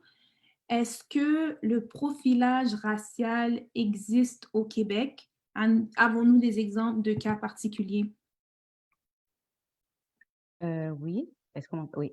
Oui, en fait, il y a eu un rapport qui nommé les interpellations policières à la lumière des identités racisées des personnes interpellées, produit en août 2019 par 3 chercheurs universitaires indépendants qui nous le confirment. Les résultats de cette étude, qui sont basés sur les interpellations effectuées entre 2014 et 2017 par le SPVM, démontraient qu'une personne autochtone a 4,6 fois plus de chances d'être l'objet d'une interpellation qu'une personne blanche, qu'une personne noire a 4,2 fois plus de chances de se faire interpeller qu'une personne blanche, tandis qu'une personne arabe est 2 fois plus à risque qu'une personne blanche. Et cela, bien que le profilage racial soit inefficace pour diminuer la criminalité. Dans les 3 cas que je vais citer, les victimes ont eu des contraventions pour justifier leur arrestation illégale. Donc, en avril 2017, Custio Clayton a été arrêté par une agente de police alors qu'il était à bord d'un véhicule de location fourni par sa compagnie d'assurance. Au départ, l'agente a refusé de préciser à M. Clayton la raison de l'arrestation, puis lui a dit qu'il était soupçonné de trafic de drogue. Elle l'a menotté et l'a placé à l'arrière d'une voiture de patrouille, ce qu'il a trouvé humiliant. Sur la banquette arrière, il ne pouvait trouver que 2 sièges d'auto pour enfants, son sac de sport et une poussette. Après une perquisition de 90 minutes, la policière affirme qu'en 20 ans de carrière, elle a toujours pu reconnaître un trafiquant de drogue, mais cette fois, elle a fait une erreur. M. Clayton est un père et un boxeur professionnel. Il a représenté le Canada aux Olympiques de Londres en 2012. La policière lui a remis un billet de 63 $ parce que son papier de location ne correspondait pas à la voiture qu'il conduisait, une erreur qui a été commise par l'entreprise de location. Un deuxième cas, en mai 2018, M. Josselet rentrait chez lui après avoir fait l'épicerie. Une voiture de police a commencé à le suivre et a arrêté sa voiture. M. Josselet est sorti de sa voiture en demandant la raison de son arrêt. L'officier a procédé à son arrestation en déclarant qu'il parlait fort et était agressif. Le policier pensait que sa plaque d'immatriculation n'était pas la sienne. Après de nombreuses vérifications, ils ont réalisé qu'il s'agissait de sa voiture et ils l'ont libéré. Cependant, ils lui ont donné une contravention pour entrave à un agent de la paix. Josselet a décidé d'aller à la cour municipale et de contester son billet par écœurantite. C'était loin de sa première interpellation injustifiée, il y en avait assez. Donc, heureusement, il a gagné son procès. Le juge Randall Richman reconnaît que le profilage racial a effectivement été la raison de son arrestation, car le policier n'a pas fourni d'explication raisonnable pour l'avoir suivi brusquement. Josselet est en fait un nom fictif pour assurer de maintenir sa vie privée, vu qu'il a été traumatisé par la conduite des policiers. Dans la nuit du 8 avril 2010, Farid Charles, 29 ans, était dans le siège passager en attente de son ami qui est allé chercher une commande dans un restaurant caribéen. Soudain, un policier a ouvert la porte de la voiture et a demandé à M. Charles ses papiers d'identité, le papier du véhicule et le numéro d'immatriculation. Surpris par la demande des policiers, il a demandé à son tour la raison de sa fouille. Cela a conduit à un échange au cours duquel l'agent a traîné M. Charles hors de la voiture, l'a frappé au visage, l'a menotté et l'a détenu pendant quelques minutes. On lui a donné une contravention pour vagabondage. Le lendemain, ses élèves se plaignaient, ou quelques jours plus tard, ses élèves se plaignaient de leur mauvaise relation avec la police, puis cela l'a encouragé à porter plainte. Car en temps normal, il n'aurait rien dit, il aurait juste accepté et passé à autre chose. Heureusement, la Commission des droits de la personne de la province a condamné la Ville de Montréal et les 2 policiers montréalais impliqués dans l'arrestation à verser à M. Charles 33 000 $, dont 25 000 pour des dommages moraux dus au profilage racial. Je doute qu'il ait reçu le montant dû. Quoi qu'il en soit, ce genre de jugement est du jamais vu. Et ça, ce sont trois exemples qui ont fait la une, mais vous pouvez vous rendre à n'importe quel barbershop et vous allez entendre des histoires. Vous parlez à n'importe quel noir qui a une voiture de luxe, puis vous aurez aussi des histoires.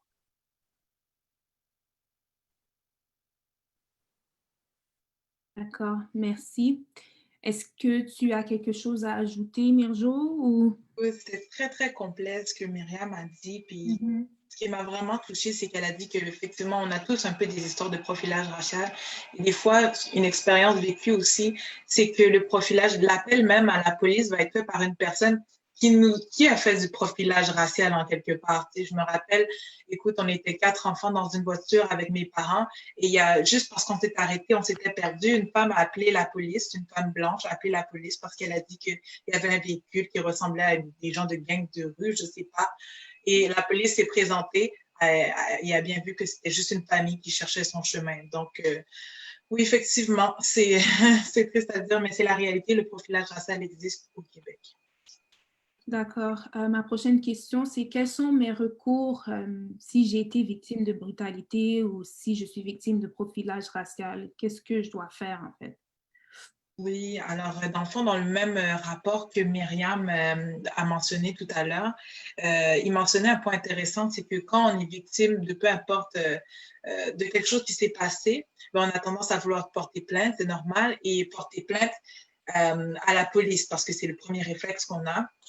Ce qui est vraiment touché par rapport à ça, c'est que quand tu vas faire une plainte par rapport à un collègue policier, ben, en général, ce qui arrive, c'est que la plainte au poste de police n'est pas bien reçue. Souvent, les policiers vont avoir tendance à être en conflit d'intérêts et vont dire, oh, ben, si mon collègue agit de telle manière, c'est parce que toi, tu agis de telle manière. Ils vont essayer de justifier l'action du policier. Et c'est pour ça que souvent, cette manière de faire, de porter plainte, n'est pas, comment dire, la plus impartiale, je dirais. Mais il y a plein d'autres moyens aussi, il y a plein d'autres recours. Si on ne veut pas porter plainte de manière directe au poste de police, on peut toujours envoyer une plainte par courriel, on peut toujours faire une plainte en ligne, on peut aussi faire une plainte au bureau des commissaires. On peut surtout aussi avoir l'avis de juridique qui peut nous aider à étoffer un dossier pour voir si ça va pouvoir aller justement juste devant un juge et pouvoir gagner une cause. Et je sais aussi qu'il y a des organismes dans la défense de droit et dont il y en a un que je pense que Myriam va pouvoir nous en parler là. Oui, en fait, ce que j'ai remarqué aussi dans mon environnement, c'est que souvent, les hommes noirs en particulier ne veulent pas porter plainte parce qu'ils croient que ça sert à rien. S'il vous plaît, portez plainte. Euh, il y a une organisation qu'on appelle Centre de recherche action sur les relations raciales. Puis, ils encadrent justement les personnes qui portent des plaintes dues à un profilage racial. Ils vont encadrer et supporter la personne durant tout le processus pour les guider justement euh, jusqu'à la fin de leur plainte. Parfait, parfait. Donc maintenant, Est-ce que je peux rajouter quelque chose? Oui, oui, bien sûr. OK. Il faudrait aussi en parler à votre pasteur si vous en avez un, parce que je crois que la fédération a quand même des avocats. La fédération pourrait quand même vous accompagner, pourrait vous donner de l'aide. Il y a un centre aussi de services d'aide juridique, mais là, j'ai regardé, j'ai fait la recherche à Toronto. Alors, si vous voulez avoir le téléphone, je pourrais l'afficher sur chat. Alors, vous pouvez appeler là, ils vous donnent de l'aide juridique, ils vous accompagnent et ils vont vous aider dans ce processus-là. Alors, il faut dénoncer, il ne faut pas garder tout ça pour vous parce qu'on ne veut pas vous perdre. Parce que pour nous, vous avez de la valeur et croyez que ces personnes qui vous traitent comme ça, ce sont des personnes ignorantes. Okay? Ces personnes ne sont pas de Dieu, ils sont possédés par des démons. Alors, cherchez de l'aide, regroupez-vous ensemble, parce que ensemble, quand vous êtes unis ensemble, vous êtes forts. Et je sais que Dieu va vous donner la force de passer à travers, mais l'essentiel, c'est d'aller chercher de l'aide. C'est important. Oui. Amen. Et en fait, je veux rajouter un petit point aussi, c'est important de dénoncer, non seulement parce que nous avons été victimes, mais aussi pour préparer un peu le terrain pour ceux qui vont venir après nous. Parce que le truc, c'est que si la personne n'est pas tenue responsable de ses actions, elle va répéter le même pattern, on va dire, le même comportement avec quelqu'un d'autre. Et à ce moment-là, il y en a d'autres qui vont aussi être victimes comme vous. Alors, c'est très important de dénoncer. Comme si malheureusement, c'est pas dans notre culture de le faire. Donc, prochaine question pour tout le monde. Que pouvons-nous dire à ceux qui sont conscients de leur sentiment d'inconfort face aux Noirs ou face à toute autre minorité culturelle et qui sont prêts à écouter et à changer? J'aime tellement cette question-là. Juste le fait que quelqu'un puisse réaliser qu'il a des préjugés, c'est extraordinaire. C'est la première étape. Ce que j'ai remarqué, c'est que de ces personnes-là, souvent, ont des gens d'ethnies différentes autour d'eux. Je crois que ce serait bien, non seulement s'éduquer, je veux dire, Internet est disponible là, maintenant, il n'y a plus d'excuses pour avoir de l'information, mais aussi de parler aux gens qui sont autour d'eux, qui sont d'ethnies différentes, les personnes avec lesquelles ils ont développé des relations particulières où ils se sentent en sécurité d'être honnêtes, d'être eux-mêmes, puis de leur dire, écoute, j'ai certains préjugés, j'aimerais qu'on puisse en parler de façon ouverte, je vais te dire ce que je pense, puis dis-moi, est-ce que, est-ce que tu es d'accord avec moi? Si tu n'es pas d'accord avec moi, partage ton opinion afin qu'il y ait un échange parce que tout commence par l'échange. S'il n'y a pas d'échange, tout le monde va rester dans leur coin, penser ce qu'ils veulent des autres et il n'y aura jamais une unité possible. Donc déjà, le fait qu'ils reconnaissent qu'ils ont un préjugé, c'est extraordinaire. Moi, je pense qu'il faut quand même démystifier les mythes et réalités. Il y a aussi une éducation. On ne peut pas vraiment condamner. Ben oui, on pourrait condamner, mais par contre, il y a un autre côté, on ne peut pas tout condamner parce que les gens ont été élevés comme ça dans une société systémique, c'est qu'on dévalorise l'autre couleur. Parce que si c'est comme ça, j'ai été élevée chez moi et que mon père ou ma mère avait des préjugés contre les autres nations, mais demande-moi pas pour être ouvert aux autres couleurs tant que je ne me donne pas une chance de m'asseoir avec eux, d'apprendre à les connaître. Moi, je me rappelle quand je suis rentrée ici, OK, je suis rentrée quand même très jeune, puis quand je prenais l'autobus, puis il y avait des jeunes blancs qui crachaient sur nous. Fait que j'ai trouvé ça tellement bizarre. Tu es assis dans l'autobus, tu entends, ta fenêtre est ouverte, puis on te crache en plein visage. Mais je sais que si j'étais dehors, c'est sûr que j'allais me battre. Ça, là, je vous dis, là, j'allais quand même, en bon québécois, casser sa dent ou bien ses dents. OK? Parce que, tu sais, je ne te crache pas dessus, là, tu ne veux pas me cracher dessus. Mais par contre, j'ai vu que c'était leur éducation qui était comme ça. Et on était jeunes aussi, on allait aux fraises parce qu'en été, tu sais, tu as 14-12 ans, tu veux faire de l'argent. Fait qu'on allait aux fraises. Puis, on est arrivé une journée avec mes frères puis ma soeur. Puis on a été, c'était belle fun parce que nous, on allait là plus pour manger des fraises. On est des jeunes, fait que on allait juste s'amuser, là. Mais on faisait un petit peu de tout, peut-être 10 $ par jour. Puis là, on est arrivé, puis il y a des jeunes Québécois qui nous ont vus. Puis là, ils ont commencé à nous toucher. Et là, ils ont été voir leurs parents. Hey, papa, dis-nous! Et puis là, ils disaient, mais ils sont tous sales. On était comme, oh my God. C'est comme, OK, t'es jeune, t'es un adolescent, puis t'arrives, puis c'est comme ça qu'on te traite. C'est quoi ta réaction en tant que jeune? T'as juste envie de te battre, mais nous, on n'a rien fait. On a juste ri. On a dit, ah, t'as jamais vu un noir dans ta vie. On a dit, ben, tu peux nous toucher. On n'est pas sale. Tu vois? C'est qu'on a quand même démystifié ça. On a pris ça autrement. Mais sinon, je sais que certaines personnes dans la communauté, c'est sûr qu'il allait avoir une bagarre. Parce que nous, OK, entre nous, on peut dire on s'appelle noir ou bien nègre, whatever, mais on ne tolère pas que blanc nous appelle nègre parce qu'on sait qu'est-ce qui se passe en arrière de leur tête. Mais avec tous les préjugés, tout ça, mais moi, je pense que c'est important de s'asseoir, comme Myriam a dit tantôt, on essaie de se connaître, d'apprendre à se connaître. Moi, je n'ai aucun problème m'asseoir avec un blanc pour parler. De toute façon, j'ai été élevée au Québec. Je connais tous les rouages. Je sais comment parler à un Québécois. Je sais comment parler avec un Haïtien. Je suis très ouverte aux cultures. Je dis à Dieu merci. Mais je pense que c'est le temps de briser la glace, mais avec une personne ouverte. Si une personne n'est pas ouverte, ça ne sert à rien de perdre son temps. Elle ne va pas changer. Elle ne changera pas. D'accord. Merci beaucoup. Je vais passer à une autre question. C'est vraiment notre question de conclusion. Donc, donnez-moi des exemples d'actions concrètes qu'on pourrait entreprendre de façon individuelle afin de faire une différence et de combattre le racisme dans notre vie de tous les jours.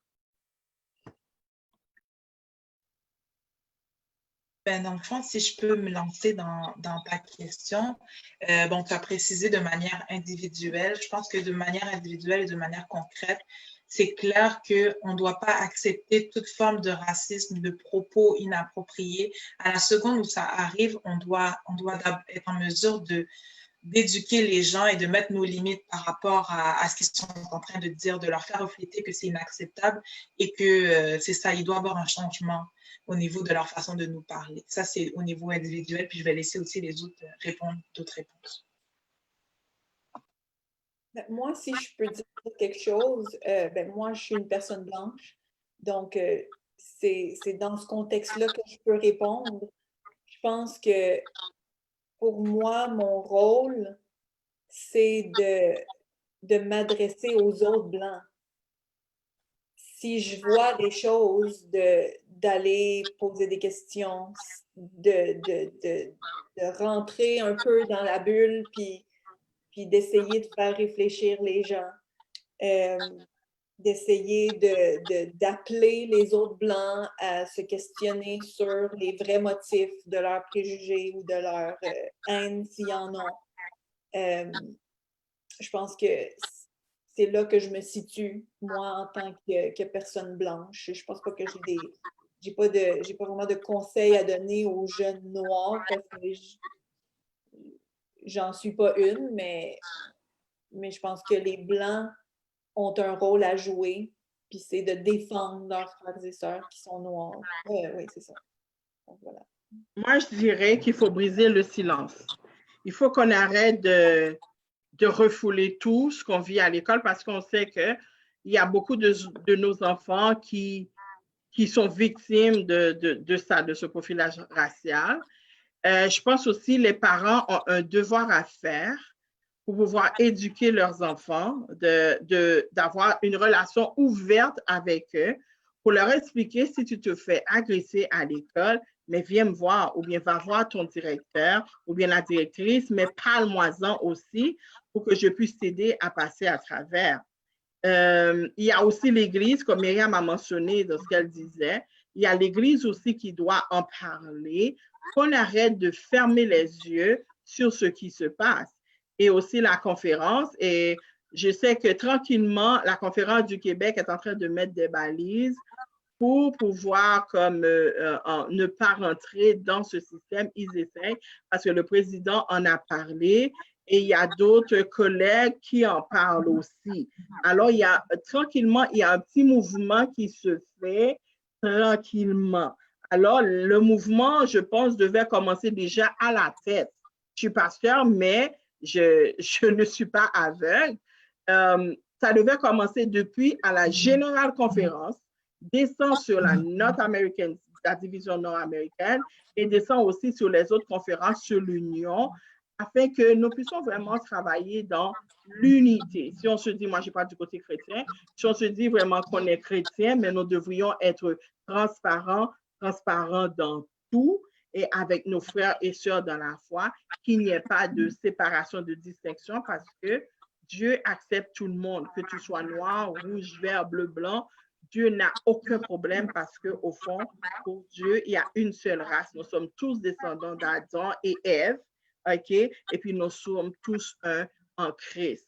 Alors, il y a un travail qui doit se faire au niveau de la Fédération de la Division, au niveau des parents et au niveau aussi de nous, entre cultures, nous devons nous mettre ensemble et pour pouvoir changer la situation. Je dirais, vous les jeunes, nous les jeunes, je suis encore jeune, je me considère.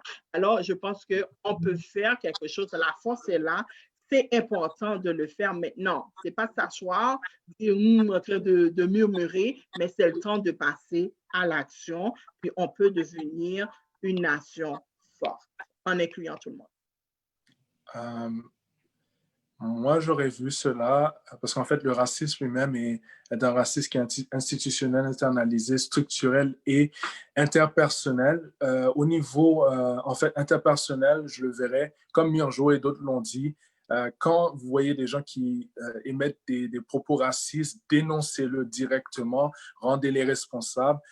Pour le racisme internalisé, continuons à faire des activités qui promouvoir en fait la bonne image ou disons la différence culturelle et qui aussi célèbre notre culture, je suis noir, donc qui célèbre nos cheveux, qui célèbre nos cultures, toutes ces mesures qui promouvoient l'amour de notre culture. Donc, on doit le faire, c'est pour combattre le racisme internalisé. Même au niveau personnel, on peut combattre le racisme institutionnel et structurel. Moi, j'ai identifié vraiment 8 sphères dans laquelle la cause de l'homme noir est vraiment détruite. L'éducation, l'économie, le judiciaire, la police, le milieu carcéral, le milieu du travail, le milieu de la santé, la représentation communautaire et la collection de données raciales. Donc, il y a 8 sphères. Vous venez d'une certaine profession ou d'un certain secteur d'études. Vous pouvez trouver toutes ces initiatives qui sont présentes dans la communauté et vous pouvez collaborer. Et si elles ne sont pas présentes, vous pouvez en fait les créer. Donc, je peux vous donner, par exemple, au niveau de l'éducation, il y a certaines écoles qui ont une grande concentration de Noirs, sont très mal financées. Impliquez-vous là-dedans. Dans l'économie, en fait, supporter les commerçants en fait, qui sont racisés. Supportez-les. C'est une façon de vraiment booster et de combattre le racisme structurel et institutionnel. Et rapidement, si je peux vous dire, dans le milieu de la santé, il y a des syndicats. Joignez votre voix, c'est vraiment chrétien. Et donc, c'est la même chose pour le milieu du travail.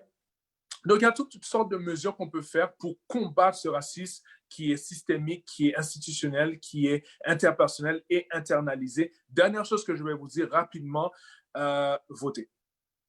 C'est une des choses que vous pouvez faire en tant que chrétien, votez intelligemment. Parce que le vote a un impact sur toutes ces institutions et sur toutes ces mesures. Puis j'aimerais juste une dernière chose, j'allais dire que en tant que race, en tant que peuple, vous êtes intelligent. Mettez-vous ça dans la tête. Il n'y a aucune chose que vous voulez faire que vous n'êtes pas capable de le faire. Même si les gens vous disent c'est pas vrai, c'est pas vrai. Vous êtes tous intelligents. Vous êtes des enfants de Dieu et votre Dieu est intelligent. Alors, fait que mettez tout de votre côté. Puis, terminez votre éducation. OK? Parce que si vous ne voulez pas faire des jobines, là, allez à l'école.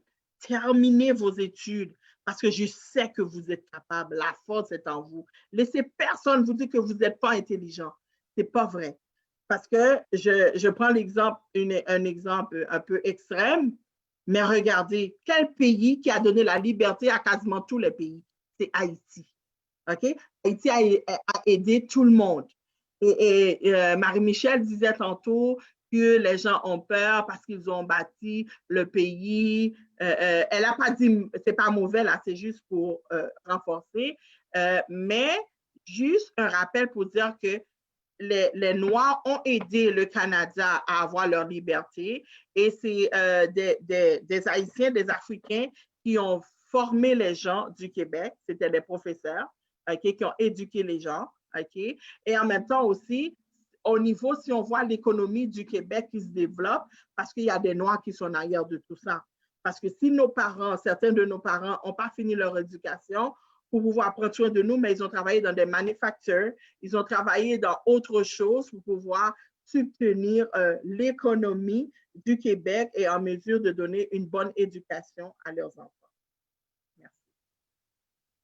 La dernière chose que j'aimerais vraiment dire, que j'aimerais que tout le monde se souvienne, la chrétienté n'est pas une excuse. On est appelé en tant que chrétien aussi à ne pas tolérer le racisme sous toutes ses formes. Donc, en tant que chrétien, si on fait face à une situation difficile, premièrement, on fait appel à Dieu. Dieu, comment tu veux que je réagisse dans cette situation-là? Puis de non seulement parler, mais d'agir. Donc, il faut agir, il ne faut pas laisser les choses passer. Le racisme est inacceptable sous toutes ses formes. Amen. Merci. Merci pour votre participation. Merci à Marie-Michel, Mirjo, Yves, Myriam et Pasteur Esther. Malheureusement, on ne pourra pas répondre aux questions du chat, mais on compte avoir une seconde discussion dans le mois à venir ou le mois suivant. Et à ce moment-là, on pourra permettre plus d'interactions et répondre à plus de questions. Donc, rappelez-vous l'importance de vous éduquer sur la question, aussi de faire un travail d'introspection pour savoir où est-ce que vous êtes situé par rapport à cet enjeu-là, le racisme, comment vous vous sentez par rapport à ça. Parlez-en, dénoncez. Et c'est ça, faites confiance à Dieu par rapport à ça et n'oubliez pas d'agir. Sur ce, je pense avoir tout dit. On va vous envoyer sous peu la prochaine date pour la discussion, la seconde partie de la discussion. Et je demande en fait à Pasteur Esther de prier pour nous pour conclure cette discussion. Nous bénissons ton Saint-Nom, ô Dieu, trois fois saint, pour ce privilège que tu nous as donné de pouvoir nous réunir sur cette ligne afin de discuter d'un sujet très important qui est le racisme, le profilage racial. Nous savons qu'au Dieu, tu es un Dieu aimant, tu aimes tout le monde, tu ne fais pas de distinction de personne. Nous savons que ce problème que nous vivons, c'est un problème de péché. Depuis que Adam et Ève ont accepté de manger le fruit, alors c'est toutes les conséquences que nous payons. Alors, dans le Père Céleste, nous te demandons de nous aider à passer à travers et ne permets pas qu'on reste en silence parce que tu n'es pas un Dieu qui est mort, tu es un Dieu qui parle, tu es un Dieu d'action.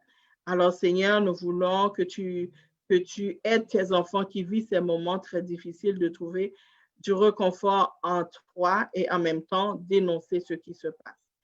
Père, merci pour ce temps que tu nous as donné. Sois avec tes enfants, que tu puisses les garder, les protéger. Et merci à la directrice de la jeunesse qui a organisé ce programme, que tu puisses la bénir, bénir son ministère et bénir chaque intervenant qui ont parlé de ce problème. Nous prenons l'engagement d'agir, de prier et de passer à l'action pour pouvoir, Seigneur, travailler dans l'amour, dans le respect et continuer à être un témoignage pour toi. Soit avec tous les jeunes qui sont sur la ligne, toutes les personnes qui sont sur la ligne, que tu puisses, oh Dieu, les garder, les protéger, que tu puisses leur accorder ta paix et ta grâce. Et tu veux nous rappeler que tu nous aimes. On a du prix à tes yeux. Nous sommes des enfants intelligents parce que notre Père est intelligent. Merci Seigneur et merci de ce que tu seras toujours avec nous. C'est au nom de Jésus nous t'avons prié, qui vit, qui demeure au siècle des siècles. Amen. Amen. Donc, merci beaucoup aux participants. Et je tiens également à vous dire que cette vidéo-là va se retrouver la vidéo du live va se retrouver sur Facebook. Donc, je vais vous l'envoyer sur les différents groupes WhatsApp. Alors, si vous voulez réécouter la vidéo pour vous rappeler tout ce qu'on a dit aujourd'hui, eh bien, vous pouvez m'envoyer un message aussi pour recevoir le lien. Merci beaucoup. Bon après-midi. Au revoir et bon sabbat encore. Bye. Bye. Merci. Bye. Merci beaucoup. Bye. Merci. Merci. Bon sabbat. Bon sabbat.